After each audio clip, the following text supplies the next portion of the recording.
नमस्कार जी, क्या नाम है आपका? मेरा नाम श्रीमती राजेश गोस्वामी। कहाँ से हैं आप? गाजियाबाद से।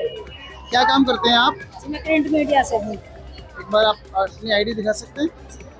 दिखाइए जी। गाजियाबाद से जिला प्रभारी हूँ मैं। आप देख सकते हैं दोस्तों, बहन प्रिंट मीडिया से हैं और गाजियाबाद से हैं। थैंक यू बहन। आप सतलोक आश्रम शामली में आए हैं, आपको कैसा लगा? बहुत अच्छा लगा यहाँ पे। किसके जरिए से आप यहाँ पर आए? हमारे दामाद जी हैं, उन्होंने गुरु नाम ले रखा है यहाँ से। आपके दामाद जी ने नाम दीक्षा लिया? हाँ जी हाँ जी। तो आप कब आए थे? मैं तीसरी बार आई हूँ जी। तीसरी बार आए हो, लेकिन आज कब आए थे? आज आए थे हम 10 बजे के लगभग। तो यहाँ पर जो आश्रम में आके आपने भंडारा किया? हाँ जी। भंडारे में क्या क्या खाया? यहाँ पे दाल है, चावल है, रोटी है, सब्जी पूरी है, बर्फी है, जलेबी है। काफ़ी अच्छा लगा यहाँ पे आके, बहुत शांति मिली। क्या आपसे कोई पैसा लिया गया? जी नहीं, कुछ नहीं, कोई पैसा नहीं लिया गया। कोई किसी तरह की जबरदस्ती नहीं है कि यहाँ खड़े मत हो, यहाँ मत बैठो, ऐसा कुछ भी नहीं है। जहाँ मर्जी बैठ सकते हैं, खा सकते हैं आराम से। और मतलब बहुत अच्छा लगा मुझे यहाँ पे। यहाँ पर आपको किसी प्रकार का भेदभाव, जातवाद, ऊंच नीच, छुआछूत नजर आती है? नहीं, कुछ नजर नहीं आता है यहाँ पे। सब एक समान है, सबको एक नज़र से देखा जाता है यहाँ पे। सबके लिए सम्मान है, सबके दिल में एक दूसरे के लिए सबका सम्मान करते हैं यहाँ पे सबको। बहन जी, एक बात बताइए, आप शिक्षित हैं और प्रिंट मीडिया से भी हैं, आप हमारे भाई बंधु हैं, मीडिया कर्मी हैं, हम भी मीडिया कर्मी हैं। ईमानदारी से बताइए, संत रामपाल जी महाराज जी के आश्रम में आने के बाद में यहाँ के जो भक्तों का स्वभाव है, यहाँ का जो देख रेख की सेवा करने वाले हैं, जिम्मेदार भक्त हैं, मैनेजमेंट के लोग हैं, उन सब के बारे में बताइए कि आपको उन सब का व्यवहार कैसा लगा? बहुत अच्छा व्यवहार है जी यहाँ सबका। जितने भी सेवादार हैं बहुत अच्छे हैं सब, बहुत अच्छे से बात करते हैं और बहुत मान सम्मान करते हैं यहाँ आने वालों का। भोजन भंडारे का किसी प्रकार का कोई शुल्क लिया गया हो आपसे? जी नहीं, कोई शुल्क नहीं है यहाँ पर किसी भी प्रकार का। किसी से कोई शुल्क नहीं लिया जाता है यहाँ पे।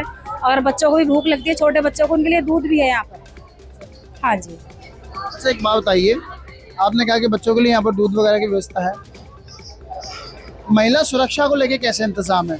आई want to come on the point also that कि महिला सुरक्षा को लेके यहाँ पर कैसी व्यवस्था है?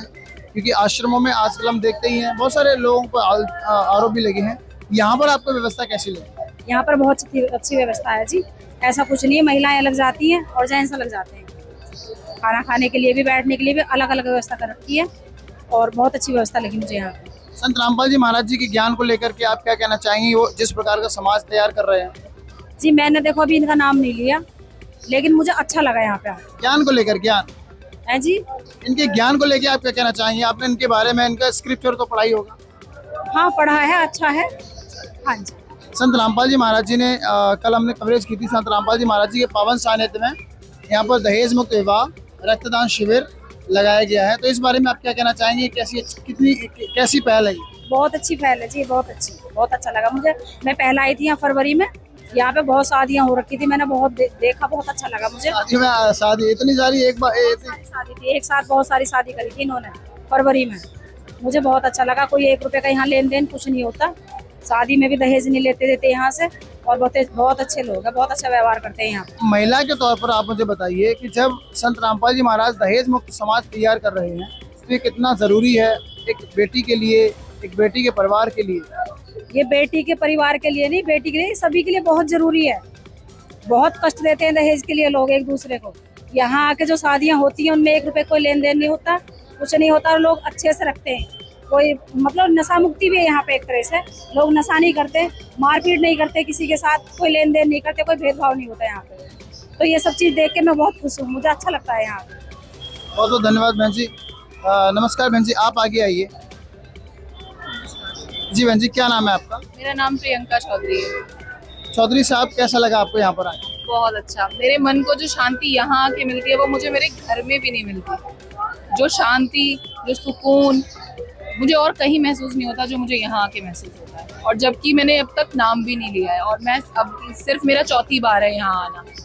अभी तक मैंने नाम भी नहीं लिया, पर जो सुकून मुझे यहाँ मिलता है वो मुझे कहीं नहीं मिलता।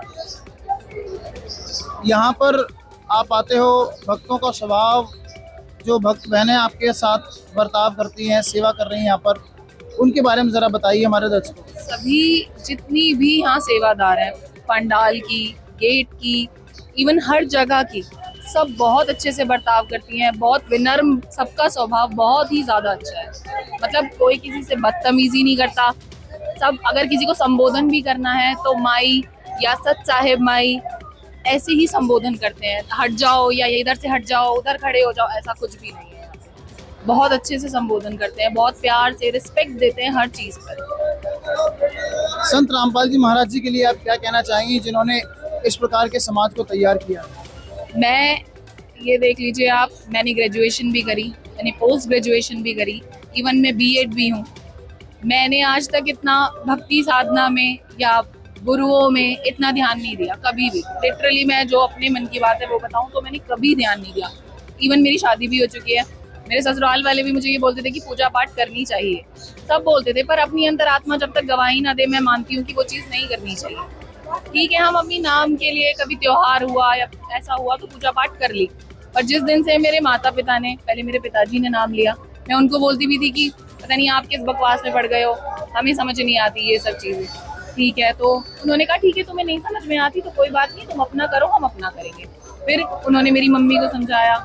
जब मेरी मम्मी ने नाम लिया, और क्योंकि मेरी माता के पैरों में बहुत ज़्यादा दर्द रहता है और वो दर्द भी बहुत टाइम से है, खांसी भी उन्हें बहुत ज़्यादा रहती थी, जब से उन्होंने मतलब नाम लिया गुरुजी का, भक्ति करी, तो उन्हें बहुत आराम उस चीज़ से मिला। तो वहाँ से फिर हमने सत्संग सुनना शुरू किया, टीवी पर गुरुजी को देखना शुरू किया, भक्तों के लाभ सुने, उनके जितनी बातें वो लोग बताते थे, हमारे साथ ये हुआ, हमें ये मिला, हमें ये मिला। तो सेम चीज़ मैं अभी बताती हूँ आपको। मैं लास्ट 15 डेज से मुझे फीवर था, लिटरली मुझे कल भी बहुत फीवर था, और मैं कल यहाँ 8 बजे आई हूँ और 8 बजे से और अब तक मुझे फीवर नहीं आया है, जबकि मैंने कोई अभी तक नाम भी नहीं लिया है। मुझे शरीर में कहीं इतना भी नाम को शिवरिंग भी नहीं है जो मुझे कल हो रही थी। मेरी आँख नहीं खुल रही थी, मुझे महसूस नहीं हो रहा था कि मतलब हाँ मेरे आसपास कोई है, कोई आवाज़, ऐसा कुछ भी नहीं। और आज ना मैंने दवाई ली अभी तक बुखार की, ना मैंने कोई कफ का सिरप पिया है, मुझे खांसी भी नहीं आई अभी तक, ये देख लो। तो जो सुकून मुझे यहाँ मिलता है पिछले 4 बार से, जब मैं यहाँ फर्स्ट टाइम आई थी, मुझे अच्छे से याद है, मैं जन्माष्टमी वाले दिन आई थी, मैं कोई व्रत नहीं छोड़ती थी, मैं पूजा नहीं करती थी, पर मैं कोई व्रत भी नहीं छोड़ती थी। और उस दिन मैं यहाँ आई तो मैंने जन्माष्टमी का व्रत भी नहीं रखा, मैंने भंडारा यहाँ पर किया, अपने घर जाकर भी मैंने कोई पूजा पाठ नहीं करी। और उस दिन से और आज का दिन है कि मैं पूजा पाठ नहीं करती, उधर मेरा ध्यान नहीं है, जितना मुझे इधर से इन्फ्लुएंस मैं हुई हूँ। लेकिन बहन क्या आपने अभी नाम दीक्षा ले रखा है? अभी मैंने नाम दीक्षा नहीं ली। मेरा यहाँ बार बार आने का कारण यही है कि जो चीज़ें मेरे दिमाग में चलती हैं वो चीज़ें क्लियर हो जाएं, आसपास के माहौल से, यहाँ के भक्तजनों से मिलके, यहाँ के सेवादारों से बातचीत करके, मतलब जो मेरे मन में अभी भी थोड़ा बहुत है वो क्लियर हो जाए। नाम मुझे लेना है, मुझे पता है कि हमें हमारा जो मनुष्य जीवन मिला है वो हमें हमारा कैसे ठीक करना है, वो गुरुजी हमें बता रहे हैं। वो कोई किसी ने नहीं बताया, सबने बस यहाँ जाओ, इधर पैसा देना है, वहाँ पैसा देना है, अगर हमें वहाँ रहना भी है या खाना भी है तो हमें उसके लिए भी पैसा देना है। पर यहाँ हमें 1 रुपया तो बहुत दूर, कोई हमें ये भी नहीं बोलता कि आप भंडारा कर आए हैं, उस चीज़ का पैसा दीजिए, कुछ भी नहीं। तो जो माहौल है, जो चीज़ें हमें यहाँ मिलती हैं, वो भी हमें इस तरफ आने के लिए मतलब प्रोत्साहित करती हैं कि हाँ यहाँ कुछ है इतना अच्छा कि और वो कहीं पर भी नहीं है। You are young, you are well educated. It's very nice to meet you. It's my pleasure to just have a communicate with you.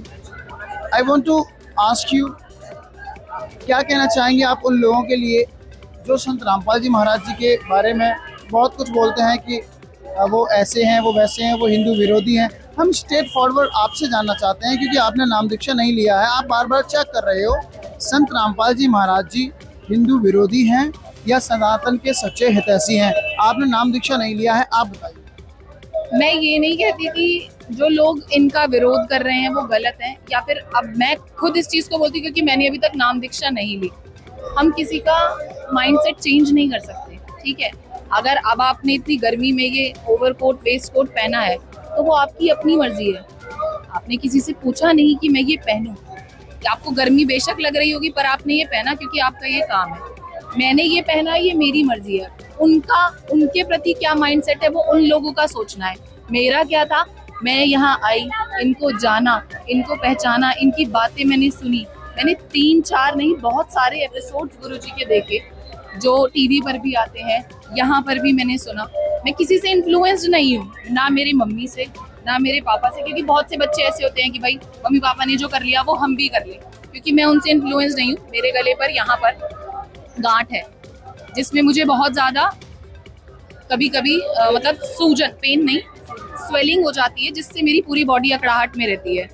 तो मैं बहुत देर तक जैसे अब खड़ी हूँ या मैं अपनी गर्दन नेक डाउन कर लूँ तो नहीं होती, पर जब भी मैंने ये फील किया है खुद से, जब भी मैं गुरुजी को याद करूँ या उनका नाम लूँ तो मेरी ये गर्दन अकड़ना बंद हो जाती है। इवन मैं जबकि मेडिसिन खा रही हूँ क्योंकि वो ज़रूरत है मेरी अभी, पर जिस दिन मेरे को ये पता है कि मैंने नाम दीक्षा ले ली, उस दिन गुरुजी ने हमें ये कहा है कि अब आप कोई दवाइयाँ नहीं खाएंगे, मेरे पर आप भरोसा रखिए। देखिए, विश्वास तो करना पड़ेगा, क्योंकि आप यहाँ क्यों आए हैं, ये जानने के लिए कि उनमें ऐसा क्या है कि हम उन पर विश्वास करें, वो हमें ठीक करें। लोग क्यों आ रहे हैं यहाँ पे?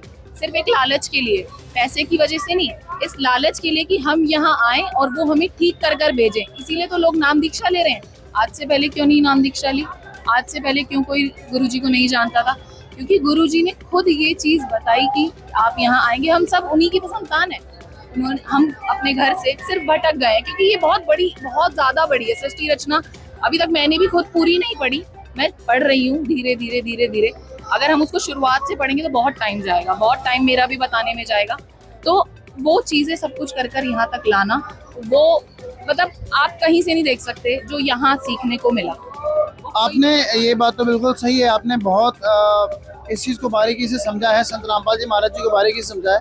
मेरा एक प्रश्न ये था कि जैसे जो जगत के लोग कहते हैं कि संत रामपाल जी महाराज हिंदू विरोधी हैं, तो क्या यहाँ पर आपको हिंदू विरोध का कोई कार्य होता हुआ नजर आया? गुरुजी ने, अब आप देखिए, यही एक सीधा सा जवाब देती हूँ मैं इसका।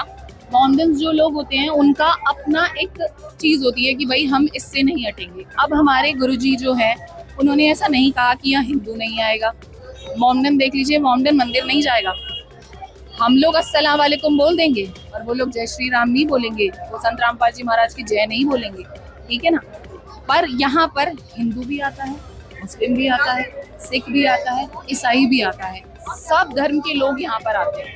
इवन हमारे साथ भी हैं, हमारे पांडाल में अंदर भी हैं लड़कियाँ जो मोमडन है और उन्होंने गुरुजी की नाम दीक्षा भी ली हुई है, वो लोग पूजा भी कर रही हैं, उन्हें लाभ भी मिल रहे हैं, तो यहाँ पर हैं। अब हम किसी के इस माइंडसेट को चेंज नहीं कर सकते। You want to say that कि जो मुस्लिम मंदिर में नहीं जाते हैं वो भी इस आश्रम में आते हैं, बिल्कुल अपने लाभ के लिए। जो कहीं ठीक नहीं हो रहा वो यहाँ आके ठीक हो रहा है। मैंने यहाँ तक सुना है कि जो कैंसर की लास्ट स्टेज पे है, जिन्हें सबने मना कर दिया कि वो ठीक नहीं हो सकते, वो भी यहाँ आकर ठीक हो रहे हैं।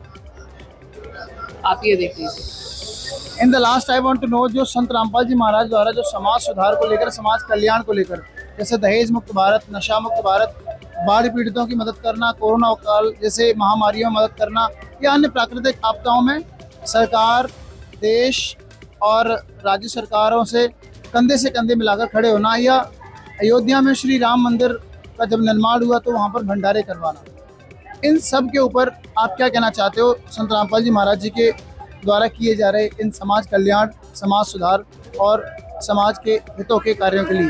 मैं ज़्यादा नहीं जानती, पर जितना मैं जानती हूँ कि जब यहाँ पर रमीनी शादियाँ होती हैं और ऐसा नहीं है कि एक दो होती हैं, बहुत लार्ज नंबर, बहुत लार्ज स्केल पे होती हैं।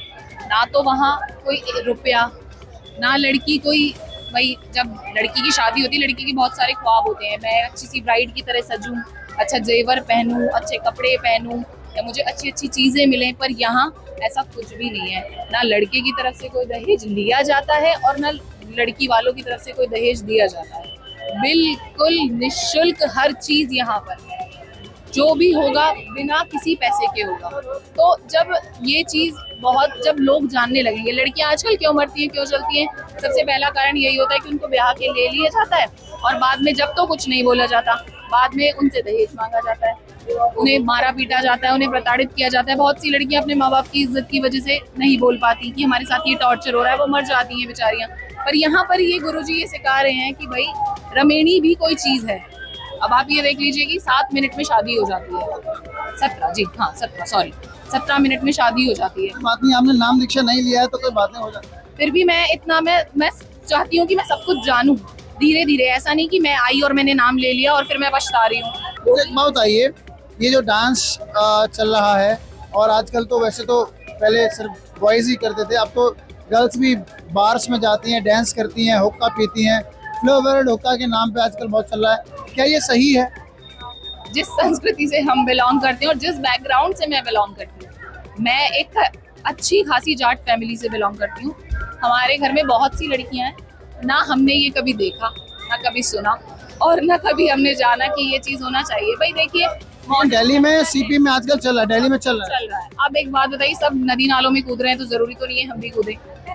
ये तो किसी ने नहीं कहा, ठीक है। अच्छा, संत रामपाल जी महाराज जी ने अगर इसको बंद कर दिया कि अगर हमसे नाम दीक्षा लेनी है तो आपको ये नहीं करना है, ये अच्छा कदम है? इसके बारे में अच्छा कदम है। लड़कियां ज्यादा से ज्यादा, अब मैं ज्यादा नहीं बोलूंगी, मॉलेस्ट किस चीज के लिए होती है, क्योंकि वो अपने सेंसेस में नहीं होती तो कोई भी उनका फायदा उठा लेता है। तो ये चीजें बंद होंगी, एक स्केल पर छोटे से स्तर से शुरुआत होगी, बढ़ता जाएगा, तो सब अपनी अपनी डिग्निटी को, लड़कियां भी समझेंगी कि भाई ये चीज़ें अच्छी नहीं है, हमें नहीं करना चाहिए। अब बहुत से इस चीज़ को लेकर ये भी बोलेंगी भाई गलत बोल रही है, हमारी मर्जी, हम क्या करेंगे। ठीक है, जैसा जिसको अच्छा लग रहा है, उन्हें वो चीज़ करना अच्छा लग रहा है, हमें ये चीज़ करना अच्छा लग रहा है। हमें पता है कि भाई यहाँ पे ये सब चीज़ें, आप यहाँ एक भी आदमी ऐसा नहीं दिखा सकते जो नशा कर कर यहाँ आया हो। ये धरती पर एक बहुत बड़ा चमत्कार। बिल्कुल बिल्कुल, जिन्होंने भी, मैंने ये सुना है, खुद भी मैं पी रहे हैं, वो यहाँ आने के बाद, नाम दीक्षा लेने के बाद, शराब पीने वाले के निकट भी नहीं खड़े हो सकते। मैं खुद भी एक ब्राह्मण परिवार से बिलोंग करता हूँ। मेरा नाम सूरज शर्मा समाधिया है। ब्राह्मण कम्युनिटी हिंदू कम्युनिटी को थोड़ा सा लीड करती थी, लेकिन मैं आज देखता हूँ कि धरती पर कोई भी ऐसी कम्युनिटी नहीं बची है जो नशा नहीं करती हो। इवन हमारे परिवार के अंदर भी अब नशा आने लगा है। तो जब जो लीडर्स हैं वही नशा करने लगे, अब इस धरती पर कोई नहीं दिखाई देता मुझे। मैं देखता हूँ कि संत रामपाल जी महाराज जी में क्या है कि करोड़ों लोगों के नशे छुड़वाए, अमेरिका में बैठा है वो भी नशे नहीं कर रहा है। ये चीज बहुत ही आश्चर्यजनक है। उनका जो ज्ञान है, अभी मैंने पढ़ा नहीं पूरा तो मैं गलत भी नहीं बोलूंगी, उनका जो ज्ञान है उसे लोग पढ़ें, समझें और अपने जीवन में उतारें। पढ़ना ही मैटर नहीं करता कि आपने पुस्तक पढ़ी, पेज पलटे, पुस्तक खत्म, ज्ञान खत्म, नहीं। आप उसे पढ़ें, अपने जीवन में लाएं, उसको नाप कर देखें कि ऐसा करने से ऐसा हो रहा है। अब आप देख लीजिए, आपने ये नशे के लिए बोला, तो मैंने अभी थोड़े दिन रिसेंटली पहले ही पुस्तक में पढ़ा था कि मदिरा पीवत कड़वा पानी, 70 जन स्वान के जानी। ये गुरुदेव ने बोला है कि जो लोग अल्कोहल का कंजप्शन करते हैं, जो लोग मदिरा सेवन करते हैं, एक बार के सेवन करने पर जब आपके 70 जन्म स्वान कुत्ते के बनेंगे, तो अब आप मुझे बताएं कि जब आप बार बार हर घंटे पर अल्कोहल पी रहे हैं तो आपकी जिंदगी तो आप भूल जाइए कि अब आप मनुष्य जीवन में आएंगे भी। जब आपके 70 जन्म कुत्ते के हो जाएंगे तो आप बार बार जब तक पीते जाएंगे तो फिर वो आप इंसान योनि में, मनुष्य योनि में कब आएंगे। गुरुजी ने ये भी बोला। आपने संत रामपाल जी महाराज जी से नाम दीक्षा नहीं लिया है अभी जी, और आप इतने अच्छे तरीके से अभी स्क्रिप्चर को समझ रहे हो जी, वो बहुत जरूरी है, क्योंकि पढ़ते तो हम हर चीज को है। हम यहाँ आते हैं कि होर्डिंग्स हैं, बैनर्स हैं, यहाँ पे पैम्पलेट्स हैं, हम हर चीज पढ़ते हैं। ये बातें इफेक्ट कर रही हैं आप बहुत ज्यादा। आप यकीन नहीं करेंगे कि मेरा जो दिमाग है, इवन मैं सो नहीं पाती हूँ ये सोचकर कि मैंने अब तक जो किया, मैं सबसे ज्यादा मैं भोलेनाथ को मानती थी, मैं इष्ट समझती थी उन्हें अपना, पर मैंने जब इधर से कंपैरिजन किया तो मुझे कुछ भी नहीं मिला, कुछ भी नहीं, इवन कुछ भी नहीं जिसे बोलते हैं। आपको बुरा लगता है जब आप देखते हो कि हमारे समाज के अंदर एक तरफ इतने पवित्र सदग्रंथों के नाम पर इतना ठगी होती है, पाखंड होता है, और क्या आप अपने आप को ठगा सा महसूस करती हैं? नहीं, मैं बिल्कुल नहीं करती, क्योंकि मैं उस तरफ इतना इन्फ्लुएंस थी ही नहीं। मैं कभी भी मंदिर भी जाती थी तो मैंने कभी किसी को 1 रुपया दान का नहीं दिया, कभी भी नहीं। किसी को कोई भूखा है भोजन कर ले, मैं पैसा नहीं दूंगी, क्योंकि मैं जानती हूँ उस पैसे का ये लोग अनावश्यक यूज करते हैं, वहाँ से पैसा इकट्ठा करते हैं, अल्कोहल कंजप्शन करते हैं, बदतमीजियाँ करते हैं। तो वहाँ पे कोई भी ऐसा इंसान नहीं है कि भाई उस पैसे का यूज हो रहा है या किसी भी चीज में। अगर ऐसा होता बहुत। अच्छा, आपने एक बात बोली कि मदिरा पीवे कड़वा पानी, 70 जन्म स्वान के जानी, आप इसको एक्सप्लेन कर रहे थे, तो ये चीज आपको कितना प्रभावित किया इसने? मुझे, अब मैं ये सोचती हूँ कि अगर किसी को देखे ऐसे अल्कोहल कंजप्शन, आप मेडिसिन की दुकान पर इतनी भीड़ नहीं देखेंगे। इवन इन दिल्ली आप देखेंगे बियर वाइन शॉप्स पर किलोमीटर दूर तक की लाइन लगी हुई है। तो वो लोग अपने लिए कुछ अच्छा तो कर ही नहीं रहे। उन्हें भी पता है भाई इससे हमारा किडनी है, लीवर है, हमारा बॉडी है, सब खराब हो जाता है और हमें मरना भी है। इवन बॉटल्स पे भी लिखा होता है कि alcohol consumption is injurious to our health, फिर भी लोग नहीं मानते क्योंकि पता नहीं उन लोगों को क्या लत लग गई है इस चीज की। उसमें ऐसा क्या है जिसको पीकर उन्हें अच्छा महसूस होता है। और बहुत से लोगों को अपने सेंसेस पे कंट्रोल नहीं होता, उन्हें सामने वाला समझ नहीं आता भाई क्या है क्या नहीं है। तो इंसान को उतना ही करना चाहिए जितना वो झेल सके, मेरा मानना ये है। अल्कोहल कोई इतनी अच्छी चीज़ नहीं है, उसकी जगह आप जूस पिएं, फल खाएं, फ्रूट्स खाएं, इतनी सारी चीज़ें हैं खाने के लिए। वो तो नहीं खाते आप लोग, घर में आपसे 2-2 रोटी नहीं खाई जाती, ठेकों पे खड़े हो कि आप 4-4 पौवे पी जाते हो और उसके बाद आप अपने सेंसेस में नहीं रहते हो। कोई नाली में पड़ा है, कोई ठेकों में वहीं पड़ा है, कोई किसी के ऊपर पेशाब भी करके जा रहा है। तो ये जो चीज़ें अच्छी नहीं है उन्हें छोड़ देना समय से। इस चीज़ का कोई मना नहीं करा, ठीक है ये मॉडर्नाइजेशन है भाई, पीते हैं सब। आजकल मैंने ऐसा कोई नहीं देखा कि, पर हमारा परिवार, जो मेरा परिवार है, वहाँ कोई भी नहीं करता किसी भी तरह का। देखिए आप ओपन माइंडेड गर्ल हैं, नो डाउट। ईमानदारी से बताइए, क्या संत रामपाल जी महाराज जी के किसी भी शिष्य को आपने नशा करते हुए देखा है? ईमानदारी से नहीं, मैं आँख बंद करके इस चीज पर 101% स्टैंप लगाकर बोलती हूँ कि कोई भी भक्त नशा नहीं करता, कोई भी सेवादार या कोई भी, और नशा ही नहीं करता, बदतमीजी से भी नहीं बोलता। कोई गलत अगर हम कहीं किसी ऐसी चले जाएं क्या ना स्पिरिचुअल प्लेस पर और आप जरा सा उसको हटने को बोल दो, आप वहीं देख लेना तमाशा क्या होगा। हम इतनी देर से खड़े, हम नहीं जाएं आगे क्या? हम भी तो गर्मी में खड़े हैं। और अभी यहीं की बात है, हम अंदर गए, वहाँ पे भोग का प्रसाद और पाठ हो रहा था, तो लाइन इतनी बड़ी थी, सिर्फ इतना कहना है माई सत साहेब थोड़ी सी जगह दे दे, बस। लोग ऐसे हट जाते हैं कि भाई उन्हें यहाँ खड़ा ही नहीं होना था। तो ये फर्क यहाँ से और वहाँ में, यानी हम अगर और जगह चले जाए, हमें भी तो दर्शन करने हैं, हमें भी तो देखना, हम भी तो गर्मी में खड़े, हमारे भी तो बच्चे खड़े, ये जवाब आपको मिलेगा ही मिलेगा। और आप ज्यादा बदतमीजी पे आए तो हाथापाई भी हो जाएगी, थप्पड़ चट्टू लग जाएंगे। पर यहाँ ऐसा कुछ भी नहीं, कुछ भी नहीं। कभी कभार इंसान अपनी वॉइस रेस करता है, भाई इतनी सारी भीड़ है, हटाना पड़ता है सबको, बस, वरना बदतमीजी कोई किसी से नहीं करता। कैसा last I would like to ask you कि आप सामाजिक लोगों से क्या कहना चाहेंगे अपने अनुभव के बारे में जो आपने सतलोक आश्रम शामली में फेस किया? मैं 4 बार यहाँ आई और मैं आगे भी आऊँगी जब तक मेरे दिमाग का ये फितूर शांत नहीं होगा, क्योंकि मुझे भी नाम दीक्षा लेनी है। मैं इस जीवन में आई, मुझे भी अपना कल्याण करवाना है, ठीक है। पर ऐसे नहीं कि सबने पकड़ लिया तो मैं भी पकड़ लूँ, ऐसे नहीं। ऐसे जानकर कि उनका ज्ञान क्या है, वो किस बेसिस पर यहाँ नाम दीक्षा दे रहे हैं, वो सब जानकर। तो मैं तो लोगों को सिर्फ इतना कहना चाहती हूँ कि आप आएँ इस बेस पर नहीं कि आपको नाम दीक्षा लेनी है, इस बेस पर आएँ कि हम एक संकल्प करते हैं। गुरुजी ने ये भी कहा है कि जरूरी नहीं आप मेरा नाम लें, आप एक संकल्प करो। मुझे टेस्ट ही तो करने आए हो, अब आप हमें भी तो टेस्ट ही कर रहे हो ना। मेरा नाम, मैंने नाम दीक्षा नहीं ली पर फिर भी मुझे लाभ हो रहा है ना, तो टेस्ट ही तो कर रहे हैं आप मेरा भी।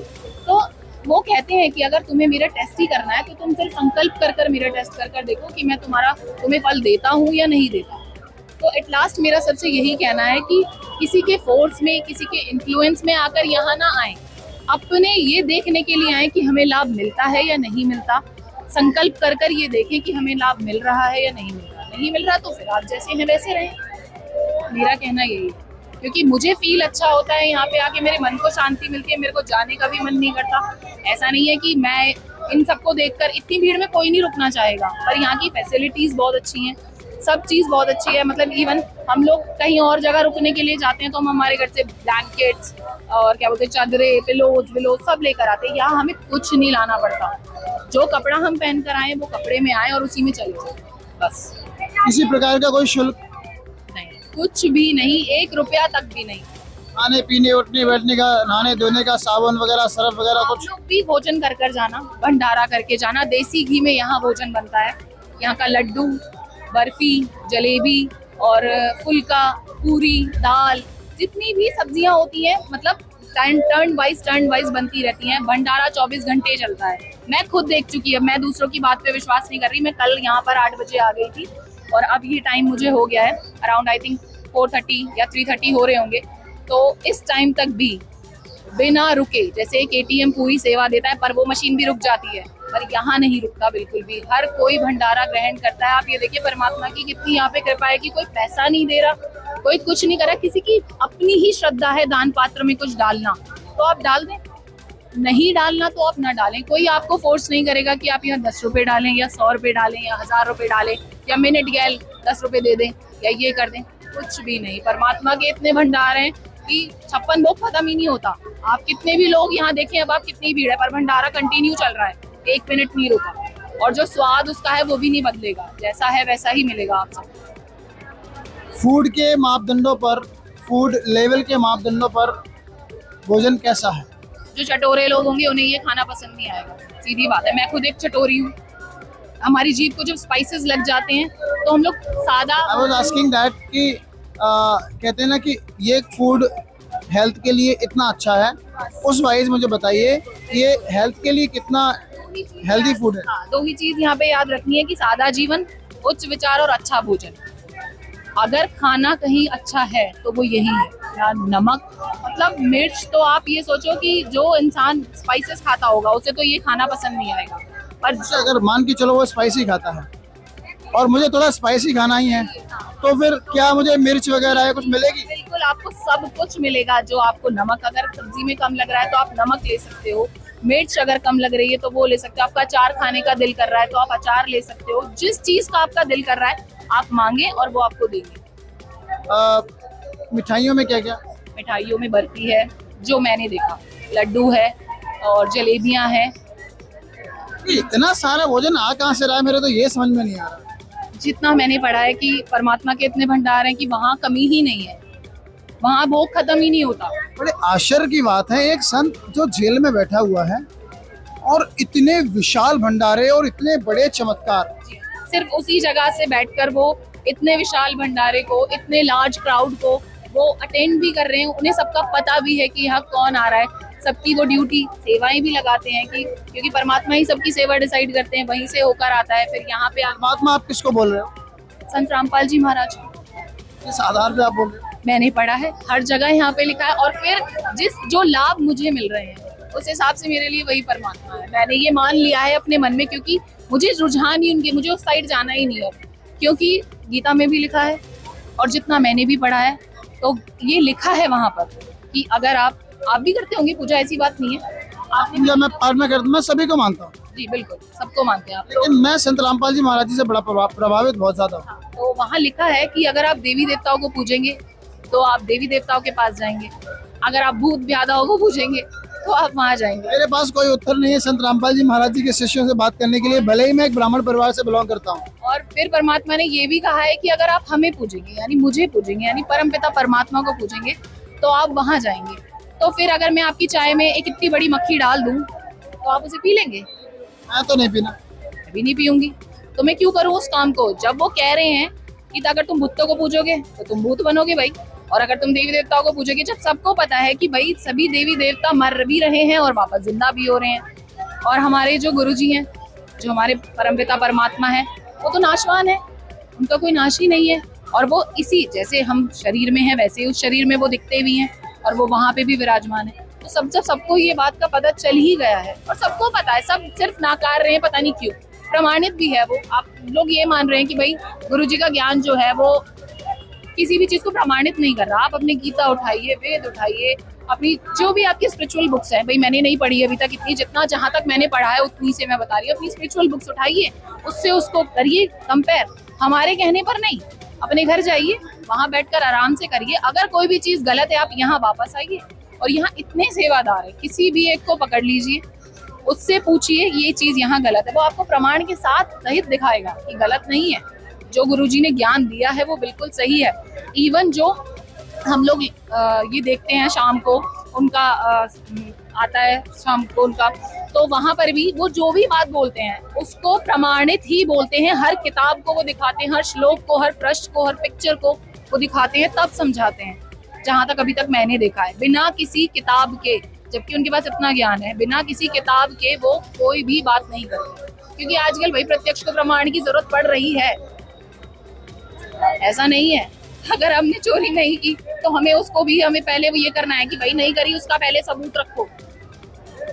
एक घर में एक विवाह होता है एक विवाह में इतना तामझाम, इतनी सारी सुविधाएं, इतनी सारी टेंशन्स, घर के रिश्तेदार परेशान, बड़ा भाई परेशान, पूरे उत्तर प्रदेश को निमंत्रण दे देना, पूरे हरियाणा को निमंत्रण दे देना, पूरी दिल्ली को निमंत्रण दे देना, विदेशों में करना, और कहाँ से बैठकर, एक जेल धाम से बैठकर जो बोलते हैं वो, एक बहुत ही सादा सिंपल कपड़े में, ना दाढ़ी है, ना मूछ है, ना कोई हार श्रृंगार है, ना कोई लोग दिखावा है, ना कोई बहुत ज्यादा, एक साधारण से जाट परिवार में आए संत रामपाल जी, जो कि जेल में बैठे हैं, और 11 बड़े आश्रम हिंदुस्तान के और 40 देशों में। ये एक मेरे को समझ में नहीं आ रहा, कुछ समझ में तो मुझे भी नहीं आया था पहले। अब आप देखें कि मैं जिस फैमिली से बिलोंग करती हूँ, और मेरी भी शादी, मेरे भी अपने खुद सारे सपने थे भाई, जो चीज़ें मुझे चाहिए वो चाहिए ही चाहिए, मेरी शादी में ये भी होना चाहिए, मेरी शादी में वो भी होना चाहिए, और जिस चीज़ पर मैंने हाथ रखा वो मुझे मिला भी। ऐसी बात नहीं कि मुझे नहीं मिला, तब तक हम गुरुजी से नहीं जुड़े थे। अब जब ये सब मैं देखती हूँ तो मुझे लगता है कि मैंने बहुत फिजूल खर्ची अपने माता पिता से करवाई। अगर वो पैसे मैं सेव कर कर अपने अकाउंट में, या फिर वो पैसे में रखती तो मेरे आगे इन फ्यूचर काम आते, क्योंकि अब वो कपड़े और ये गहने मेरे किसी काम के नहीं है, क्योंकि गुरुजी ने बताया है कि इसमें भी काल का वास है, जो मैंने अभी तक पहना हुआ है। अभी तक मैंने पहना हुआ है, सिर्फ ये मेरा शौक है इस वजह से, और कुछ भी नहीं। और जिस दिन मैं नाम लूंगी, मुझे पता ही है मैं सब, मुझे उतारना पड़ेगा ही पड़ेगा। अभी आप यहाँ देखिए, अंदर इतनी हिम्मत है कि जिस दिन आप नाम दीक्षा लेंगे उतार देंगे।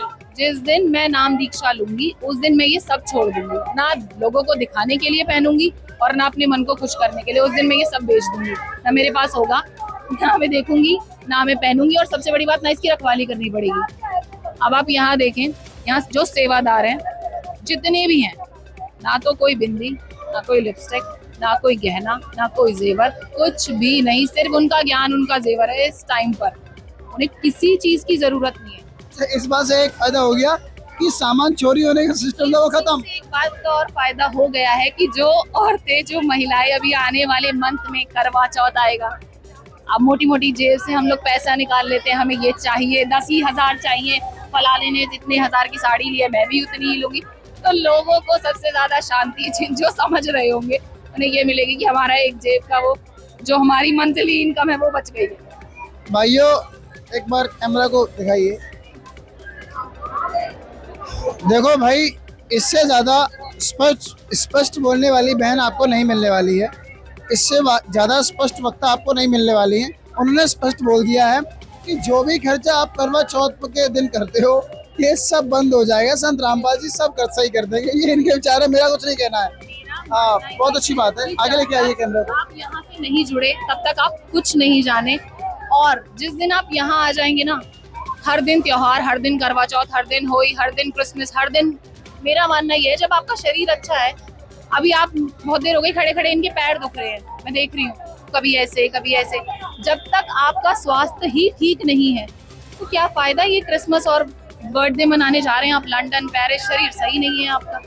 तो पहले अपना शरीर, क्या बोला है सभी ने पहले भी बोला है कि भाई पहला सुख क्या है, निरोगी काया। माया तो आती ही रहेगी, जब काया ठीक है तो हम माया तो बहुत कमा लेंगे।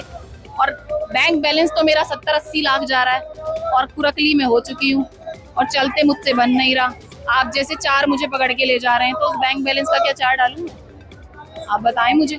जब हमारा शरीर स्वस्थ रहेगा तो पैसा तो आनी जानी चीज है, दिमाग ठीक है तो बहुत कम। अच्छा, एक बात बताइए, जो संत रामपाल जी महाराज जी के नियम है, जैसे आभूषणों को नहीं पहनना है, इससे बॉयज को क्या फायदा होने वाला है, मेंस को क्या फायदा होने वाला है? लड़कों का कोई श्रृंगार नहीं है। मैं ये पूछ रहा हूँ कि अगर मान के चलो, हाँ, उस चीज में क्या फायदा है ये मैं बता देती हूँ। क्योंकि भाई शादी के बाद एक लड़की को जो सबसे ज्यादा अच्छा लगता है भाई, डायमंड्स है, गोल्ड है, सिल्वर पे कोई इतना हाथ नहीं डालता, पर जो जरूरत की है, पायल बिछुए, वो सबको चाहिए होते हैं। तो लड़कों के लिए सबसे ज्यादा अच्छी चीज ये हो जाएगी कि ज्वेलर्स बंद हो जाने वाले हैं, ज्वेलर्स की शॉप बंद हो जाने वाली है, जब वहाँ कोई नहीं जाएगा। जब गुरुजी ने साफ कह दिया कि भाई इसमें काल का वास है, और कहते भी हैं भाई सोना चांदी को बैलेंस करके पहनना चाहिए, क्योंकि सोना गर्म और चांदी ठंडी होती है। बहुत बार आपने सुना होगा कि भाई न पहन लीजिए, आपका गुस्सा ठंडा हो जाएगा। अच्छा, ये जो करवा चौथ पर ये सब होता है तो होता ही है, बाकी अन्य एक और चीज है, ब्यूटी पार्लर में जो खर्चे होते हैं लड़कों के, वो भी बंद है, क्योंकि आप कोई केमिकल बेस्ड प्रोडक्ट यूज ही नहीं करेंगे। इवन आप हेयर कलर भी नहीं कर सकते। अब हम तो भाई जो 4 महीने में ग्लोबल करवाने वाला है, अब गुरुजी ने साफ मना कर दिया उसके लिए भी कि आप कोई हेयर कलर, क्योंकि वो केमिकल बेस्ड है, उससे भी हमारा नाम खंडित होता है। क्योंकि मेरे माता पिता अभी तक केमिकल बेस्ड कलर्स यूज कर रहे थे, उन्हें यहाँ आए, उनसे पूछा गया, उनका नाम खंडित हो गया, उन्हें नाम शुद्ध कराना पड़ा सिर्फ एक हेयर कलर की वजह से। तो पार्लर जाएंगे किस लिए? अब वो काम आप घर पे कर लें, ज्ञान अर्जित करें, उससे आपके रूप में अच्छा सा निखार पैदा होगा। लड़कों की बल्ले बल्ले होने वाली है। लड़कियों के क्यों? लड़कियां आजकल खुद सेल्फ मेड है भाई, जरूरी नहीं है कि हर चीज के लिए लड़कियां चांद पे पहुंच गई। आप कैसी बातें कर रहे हो कि लड़कों पे ही डिपेंडेंट है? लड़कों पे है। मैंने नहीं बोला, आपने बोला कि लड़कों के बहुत सारे खर्चे बच जाएंगे। ये खर्चे रुक जाएंगे वो उन लड़कियों के लिए जो अभी तक अपने घर वालों पर ही डिपेंडेंट है। वो लड़कियां, वो नहीं जो सेल्फ मेड है, उनके लिए क्या है? उनकी भी जेब बचेगी फिर तो। वो लोग भी बिल्कुल सही बात है। अपना बैंक बैलेंस बढ़ाएंगी, बैंक बैलेंस के साथ साथ अपना ज्ञान बढ़ाएंगी, वहां से टाइम बचेगा। जब 4 घंटे ब्यूटी पार्लर के बचेंगे तो 4 घंटे हम बुक पढ़ने में लगाएंगे ना, आगे का ज्ञान सीखेंगे। बहुत है, अभी तो कुछ भी नहीं आता, मुझे कुछ नहीं सीखा मैंने, अभी तो बहुत है। इतनी सारी पुस्तकें हैं कि मुझे लगता है। चलिए अब कब आपको क्या लगता है कि आप कब तक नाम दीक्षा ले लेंगे? अभी तो मैं आपको सही बताऊं, सही बताना है, यहाँ पर हमारे ऑनेस्ट रिव्यू चल रहा है। आप ये देखेंगे कि मैं किसके सामने खड़ी हूँ। ऐसा नहीं है कि आप इसको पॉज का काट पीट छेद कर कुछ नहीं, डालें। बिल्कुल डायरेक्ट चल रहा है। बिल्कुल, मैं भी वही बोल रही हूँ, ऐसा कुछ भी नहीं है। जिस दिन मैंने गुरुजी को भी यही बोला, जिस दिन वो मुझे पूर्ण रूप से ठीक कर देंगे, मैं ये संकल्प लेकर आज यहाँ से जा रही हूँ, जिस दिन वो मुझे अगर अभी ठीक कर देते हैं तो मैं आज नाम दीक्षा लेकर जाऊंगी। जो संकल्प मैंने गुरुजी से लिया है, जो मैंने उन्हें कहा है, अब मैं वो नहीं बोलूंगी यहाँ पे, वो मेरी और उनकी बात है, ठीक है ना। जिस दिन अगर वो मुझे अभी मिनट सेकंड आपके सामने खड़ा कर कर मुझे पूर्ण रूप से स्वस्थ कर देते हैं, जो दिक्कत मुझे परेशानी है, तो मैं अभी उनका नाम आप ही के सामने लूंगी अभी, क्योंकि मैं पूर्ण रूप से स्वस्थ भी नहीं हूँ। ज्ञान को भी आपको समझना है थोड़ा भी। हाँ, ज्ञान तो मुझे अभी थोड़ा नहीं, ज्ञान इतना सा नहीं है, ज्ञान तो बहुत सारा है। मेरी जिंदगी कम पड़ जाएगी उसको समझने के लिए। लोग मरकर जिंदा हो रहे हैं उस भक्ति को दोबारा करने के लिए, तो मेरी तो अभी कुछ उम्र ही नहीं है। मेरा तो टाइम पीरियड बहुत निकाल दिया, बर्बाद हो गया, अब भी बर्बाद हो रहा है। मैं तो भक्ति अभी कर ही नहीं रही हूँ। मेरे से जो मेरे साथ की लड़कियां हैं, मेरे से छोटे बच्चे हैं, वो मेरे से आगे पहुंच गए, उन्हें सतनाम मिल चुका है, सेकंड स्टेज पे पहुंच चुके हैं। चलिए जी, हम बहुत बहुत धन्यवाद, आपने अपना बेशकीमती समय हमें दिया, इसके लिए आपका बहुत बहुत शुक्रिया। आप नाम दीक्षा लेंगी तो उस टाइम भी हम आपका इंटरव्यू लेंगे। जी बिल्कुल, मैं बिल्कुल इस चीज के लिए भी तैयार रहूंगी। नमस्कार दोस्तों, मैं हूं सुरेश शर्मा समाधिया। सतलोक आश्रम शामली वेद खेड़ी में आने वाले कुछ ऐसे लोग जो यहाँ पर प्रोग्राम में आए हैं, उनका हम इंटरव्यू ले रहे हैं। इन बहन जी ने अगर नाम दीक्षा लिया तो डेफिनेटली हम उस वक्त भी इंटरव्यू लेंगे और आपके सामने बताएंगे सच्चाई। और आप देख रहे हैं ऐसे न्यूज़ चैनल, सच जो आप जानना चाहते हैं।